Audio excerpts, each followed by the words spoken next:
अजय आलोक जी, सीधा सवाल ये है कि अगर ऐसी ही कार्रवाई महाराष्ट्र में हो रही है तो उसकी तारीफ क्यों नहीं हो रही है? आनंद जी को दुख हो रहा है।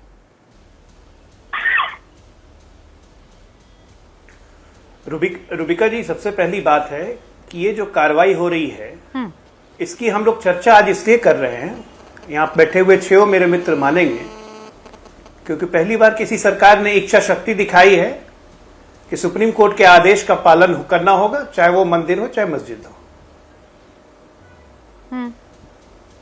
पिछले 70 वर्षों में आज तक किसी सरकार की हिम्मत हुई थी कि मस्जिद से लाउडस्पीकर हटवा दे? मंदिर तो इसी देश में तोड़ने की बहुत लोग की हिम्मत हो गई, हाल में भी तोड़ दिया गया दिल्ली में, जम्मू में, लेकिन मस्जिद से लाउडस्पीकर हटाने की हिम्मत आज तक किसी हुई थी? ये लोग सब सच से भाग रहे हैं। सच्चाई यही है। आज मैं आपको बता रहा हूं, पटना के गांधी में पटना जंक्शन पे मंदिर और मस्जिद दोनों बिल्कुल अलग अलग, 6 भोंपू लगे हुए थे दोनों में, बिना बोले हुए अपने आप हटा लिया, डेसिबल कम हुआ। ये इफेक्ट होता है। ठीक कहा तस्लीम रहमानी ने कि जोगी के जीवन भर विरोधी रहेंगे, लेकिन उन्होंने इंसाफ से काम किया है, इसलिए हम समर्थन करते हैं। जोगी ने कौन सा काम इंसाफ से नहीं किया पिछले 5 वर्षों में? तस्लीम रहमानी जी जरा बताइए, हमने कौन सा काम यहाँ बिहार में नहीं किया? मैं आपको बहुत से बताऊंगा। अभी मेरठ में कहा जा रहा है, अब देखिए दो व्यक्ति, अरे ये 2 व्यक्ति आपके स्टूडियो में बैठ गए ना, किसी को बोलने नहीं, क्यों नहीं चलाया? ऐसा नहीं होगा। 2 व्यक्ति जो ऐसा नहीं हो सकता है। हाल की बात कर रहे हैं कि वहाँ पे 8 लोगों को रौंद दिया जाएगा, बुलडोजर नहीं चलेगा। ये 2 व्यक्ति भूल जाते हैं, स्टूडियो में बैठेंगे तब भी नहीं, वॉल्यूम जो है वो एंकर ही क्या प्रतीक बन गया, एक धर्म के प्रतीक बन गया। नहीं, अजय आलोक जी, मैं बहुत क्लियरली आपको बता रही हूँ, आपकी बात जो है वो तर्कसंगत नहीं है। आप विषय पे बात नहीं कर रहे। तो रहमानी जी और अजय आलोक स्क्रीन पर रहेंगे। अजय आलोक जी ने कुछ सवाल पूछे, उसका जवाब दे दीजिएगा, लेकिन पहले उनको अपनी बात पूरी कर देने दीजिए। हाँ अजय आलोक जी, मेरा कहना है कि इस तरह की डिबेट आज हम इसीलिए कर रहे हैं क्योंकि इस देश में किसी को यह विश्वास ही नहीं होता था कि मस्जिदों से लाउडस्पीकर हट जाएंगे, कोई ऐसे कर सकता है। ये कहते हैं महाराज कि आप हनुमान चालीसा को अपने रोड पे पहुंचा दिया। अब इफ्तार चल रहा है, आके देखिए, पूरे देश के हर शहरों में देखिए, रोड पे लोग नमाज नहीं पढ़ रहे हैं, हम कहीं ऑब्जेक्शन करते हैं। आप होते कौन ऑब्जेक्शन करने वाले? ये काहे पे ऑब्जेक्शन कोई भी कहीं भी पढ़ सकता है।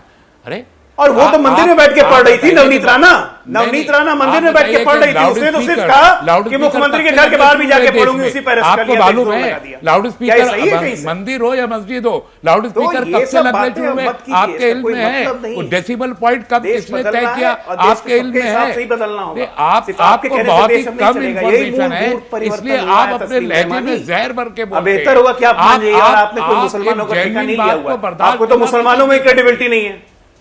आपकी क्रेडिबिलिटी सबसे ज्यादा आपकी कौन सी जेन्युइन बात हमने नहीं बर्दाश्त की? मैंने पूछा ना कि पिछले 5 सालों में योगी जी ने कौन सा काम इंसाफ वाला नहीं किया? कौन सा काम इंसाफ वाला कर दिया ये बताइए। हमने बिहार के सारे कौन सा काम उन्होंने इंसाफ वाला कर दिया ये बताइए। आज तक कभी नहीं हुई थी, लेकिन उसका क्या आपने कभी चर्चा की? नहीं करेंगे, क्योंकि किसानों के ऊपर जो ट्रैक्टर चलाया गया, उनमें से किस आदमी के ऊपर उन्होंने बुलडोजर चलाया? कौन से आपके साथ नहीं चलता है? जो मूवमेंट डेमोक्रेटिक बुलडोजर का क्या मतलब है? यूपी के लोगों ने चलाए, उनके घरों पर रुबिका एक सवाल का ये जवाब दे दें।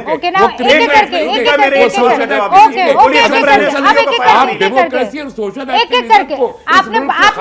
आपने बुलडोजर का सवाल उठाया। ओके, बुलडोजर का सवाल। मैंने ये कहा कि बुलडोजर लखीमपुर में क्यों नहीं गया? डेमोक्रेटिक मूवमेंट चला रहे हैं, उनके घरों पे बुलडोजर क्यों नहीं गया? ठीक है, लखीमपुर क्यों नहीं गया, जरा बता दीजिए। अब ये दोनों ही बोलते रहेंगे। अरे बताओ, लखीमपुर क्यों नहीं गया? इधर उधर मत भागो। 1 मिनट अनुराग जी। हाँ, लखीमपुर क्यों नहीं गया? अरे लखीमपुर छोड़ो, 1 मिनट। अरे क्यों चाहे को छोड़ो, 8 लोगों की मौतों को छोड़ दो, 8 लोगों की मौतों को छोड़ दो की बात कर रहे हैं। आपके लिए 8 लोगों की मौत का कोई अर्थ नहीं है। आपको लाउड स्पीकर से प्रॉब्लम है और बहुत छोड़ दो, नोएडा में हत्या हो जाए छोड़ दो, लोग सुसाइड करना छोड़ दो। देश देख रहा है, नहीं पूरा देश देख रहा है। को मारे, उसके बाद बीवी को मांगे। बताइए, मानसिक संतुलन खो दिया इन लोगों ने। वही है कि अपनी बीवी को भेज देना तब प्रमोशन देंगे, उसके बाद सुसाइड करता आप कहते छोड़ दो। और 15,000 के चक्कर में वो ई रिक्शा वाला अपने आप को सुसाइड कर लेता, खाने में आग लगाता, आप कहते छोड़ दो। क्या कहते हैं भाई? महिला का सम्मान छोड़ दो, लोगों की मौत छोड़ दो, रूबिका बेरोजगारी जी, छोड़ दो, महंगाई छोड़ दो, कल का उत्तर प्रदेश छोड़ दाहिने दो, दाहिने सब छोड़ दोगे क्या? बाएं में निशुंभ, कहां से होगी डिबेट? कहाँ नहीं कह रहे, ये सब छोड़ देखिए फिर दो। बोला, अब सुन लें, अब आपने बोल दिया अगल बगल अनुराग शुंभ जी, निशुंभ बहुत को बैठा शानदार, लिया, कहां से बहुत डिबेट शानदार। करिएगा आप? हाँ, अब अजय आलोक अपनी बात रख दे, आपने बोल दिया ना छोड़ दो सब छोड़ हाँ, दो। सब छोड़िए, अब मैं बात ही खत्म है कह अब। रही हूँ कुछ 20 सेकंड और छोड़ दो ताकि अजय जी अपनी बात रख दें। हाँ,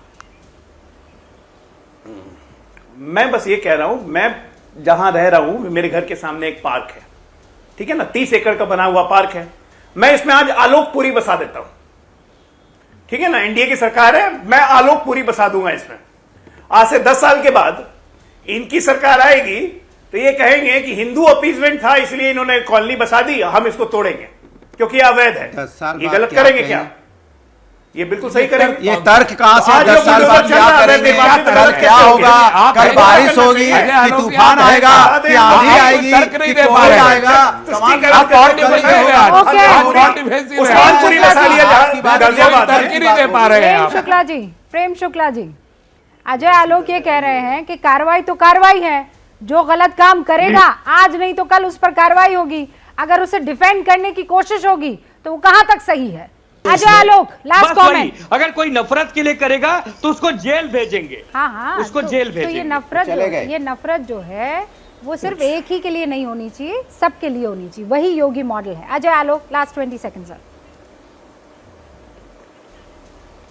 देखिए रूबिका जी, मैं बड़े प्यार से, अनुराग जी मेरे मित्र हैं, बहुत अच्छे मित्र हैं, प्रवक्ता भी हैं।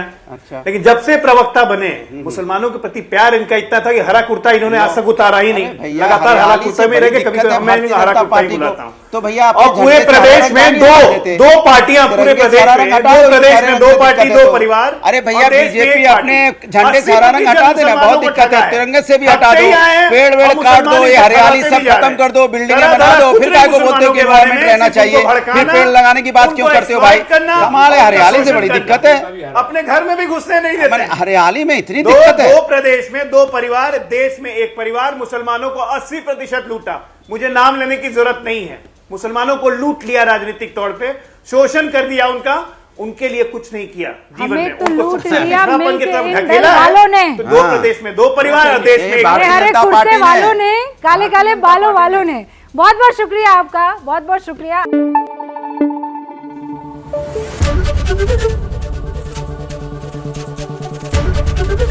एबीपी न्यूज आपको रखे आगे।